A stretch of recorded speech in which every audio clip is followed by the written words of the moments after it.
তদন্তের স্বার্থে কোটালপুরে আনা হলো প্রাক্তন বিধায়ক রামেন্দ্র সিংহ রায়কে। সোমবার বিকেলে হুগলির ধনিয়াখালী থানার অন্তর্গত কোটালপুরের বিদ্যাসাগর টিচার্স ট্রেনিং কলেজে তদন্তের স্বার্থে নিয়ে আসা হয় প্রাক্তন তৃণমূল কংগ্রেস বিধায়ক রামেন্দ্র সিংহ রায়কে। সূত্রের খবর, তদন্তকারী সংস্থার উপস্থিতিতে কলেজ চত্বরে তাকে দীর্ঘক্ষণ জিজ্ঞাসাবাদ করা হয়। এরপর সেখান থেকে তাকে চৌতারা মোড় সংলগ্ন তৃণমূল কংগ্রেসের পার্টি অফিসেও নিয়ে যাওয়া হয়। প্রত্যক্ষদর্শীদের দাবি, ওই সময় তাকে ফতুয়া পরিয়ে নিয়ে যাওয়া হচ্ছিল। ঘটনাকে কেন্দ্র করে এলাকায় চাঞ্চল্যের সৃষ্টি হয়। রাস্তায় জড়ো হওয়া স্থানীয় বাসিন্দাদের একাংশ প্রাক্তন বিধায়ককে দেখে চোর চোর স্লোগান দিতে শুরু করে।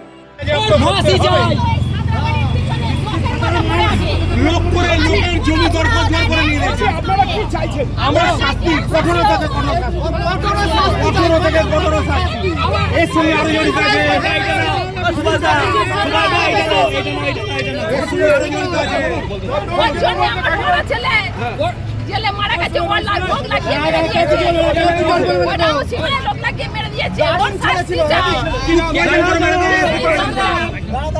ও আমাদের জমি আমাদের জমি দখল করে দিয়েছে, সবাইকে যাবজ্জীবন সাজা করে দিয়েছে। পুলিশকে শুধু ঘুষ দিয়ে, জজকে পর্যন্ত টাকা দিয়ে কিনে সবাই যাবজ্জীবন জেল করে দিয়েছে। এখন আমরা চাই ওর শাস্তি হোক।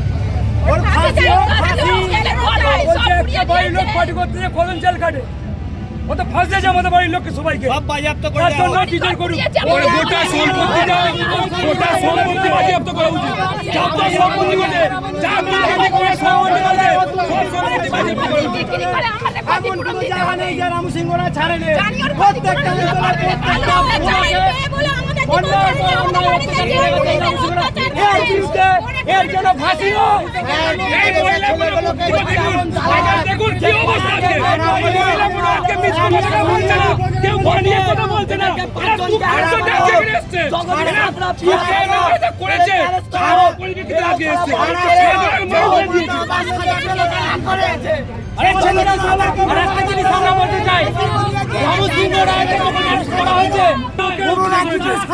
পরিস্থিতি নিয়ন্ত্রণে রাখতে ঘটনাস্থলে মোতায়েন করা হয় পুলিশ বাহিনী। যদিও এই ঘটনায় এখনো পর্যন্ত প্রশাসন বা সংশ্লিষ্ট রাজনৈতিক দলের পক্ষ থেকে কোনো আনুষ্ঠানিক প্রতিক্রিয়া পাওয়া যায়নি। সূত্রের খবর, তদন্তের অগ্রগতির উপর নির্ভর করেই পরবর্তী পদক্ষেপ গ্রহণ করা হবে।